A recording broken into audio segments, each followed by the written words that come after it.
শিলিগুড়ি মহকুমার হাঁসখাওয়াতে আয়ুষ মেলার উদ্বোধন করলেন রাজ্যের স্বাস্থ্য প্রতিমন্ত্রী চন্দ্রিমা ভট্টাচার্য। সোমবার শিলিগুড়ি মহকুমা পরিষদের অন্তর্গত ফাঁসিদেওয়া ব্লকের হাঁসখাওয়াতে আয়ুষ মেলার উদ্বোধন করলেন রাজ্যের স্বাস্থ্য প্রতিমন্ত্রী চন্দ্রিমা ভট্টাচার্য।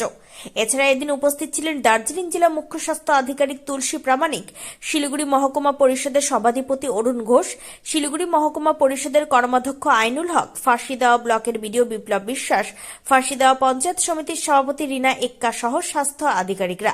এই মেলায় রাজ্যের স্বাস্থ্য প্রতিমন্ত্রী গোটা মেলা ঘুরে দেখেন এবং সাধারণ মানুষের সঙ্গেও কথা বলেন। সাংবাদিকদের মুখোমুখি হয়ে রাজ্যের স্বাস্থ্য প্রতিমন্ত্রী চন্দ্রিমা ভট্টাচার্য বলেন, আজকে এখানে এই বছরের দ্বিতীয় আয়ুষ মেলা হচ্ছে এই মহকুমায় এবং আগে খড়িবাড়িতে হয়েছিল, এবারে এইটা এখানে হচ্ছে। খুব সুন্দর মেলার আয়োজন করা হয়েছে মানুষের পরিষেবা দেওয়ার জন্য। যদিও 50টির বেশি স্টল রয়েছে, মানুষ আসছেন, লাইন করে দাঁড়িয়ে রয়েছে পরিষেবা নেওয়ার জন্য। আর এটা সার্থকতা প্রমাণ করে স্বাস্থ্য ও পরিবার কল্যাণ দপ্তরের এবং তার মাথায় রয়েছেন রাজ্যের মুখ্যমন্ত্রী মমতা বন্দ্যোপাধ্যায়। স্বাস্থ্য দপ্তরের সমীক্ষা দেখা গিয়েছে যে উত্তরবঙ্গ মেডিকেল কলেজ ও হাসপাতাল পিছিয়ে রয়েছে। এই প্রসঙ্গে তিনি বলেন, যেখানে পিছিয়ে আছে সেখানে আরো ভালো করতে হবে, তার জন্যই সমীক্ষা। আর সমীক্ষা যেই সব জায়গায় ভুল আছে সেই সবকে ঠিক করা। সমীক্ষাকে নেগেটিভ নিলে হবে না, সমীক্ষা মানেই পজিটিভ। আর নিশ্চিতভাবে উত্তরবঙ্গ মেডিকেল কলেজ ও হাসপাতাল ভালো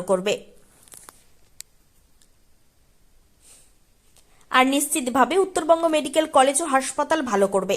এর পাশাপাশি তিনি আরো বলেন যে আমরা খবর পেলাম যে চোপড়ায় আগামীকাল যাবে, আমরা নিশ্চিতভাবে খুশি।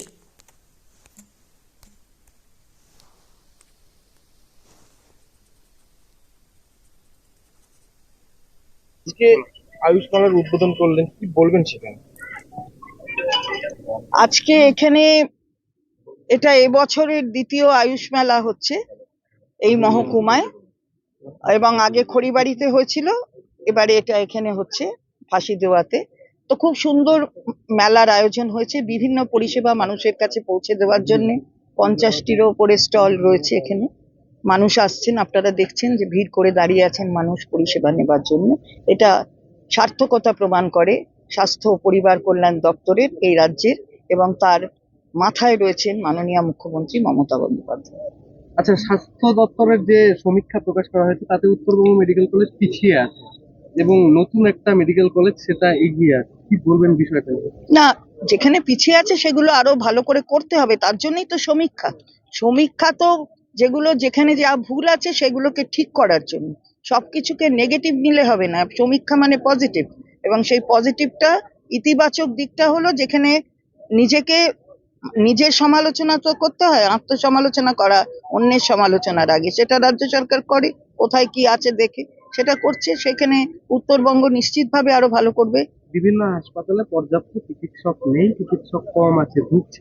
বেশ ঠিকই বলেছেন, তার কারণ হচ্ছে আমরা আসার আগে, মামাটি মানুষের সরকার আসার আগে 1 বছরে 1355টা করে সিট ছিল, সেটা বেড়ে গিয়ে এখন 5225টা সিট হয়েছে।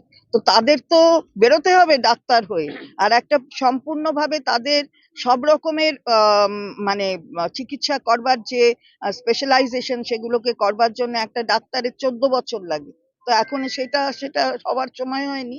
নিশ্চিতভাবে অনেক ডাক্তারের প্রয়োজন। তার জন্য দেখলেন যে গতকাল মুখ্যমন্ত্রী আরো 3টে মেডিকেল কলেজ ওপেন করেছে। এটাই হচ্ছে তফাৎ আগের সরকারের সাথে এই সরকারের। দিদি, আরেকটা বিষয়, আপনারা অভিযোগ করার পর রাজ্যপাল আগামীকাল যাবেন? না, আমরা অভিযোগ জানিয়ে এসেছিলাম যে মাননীয় রাজ্যপালের কাছে, এবং তাকে অনুরোধ করা হয়েছিল তিনি যেন যান।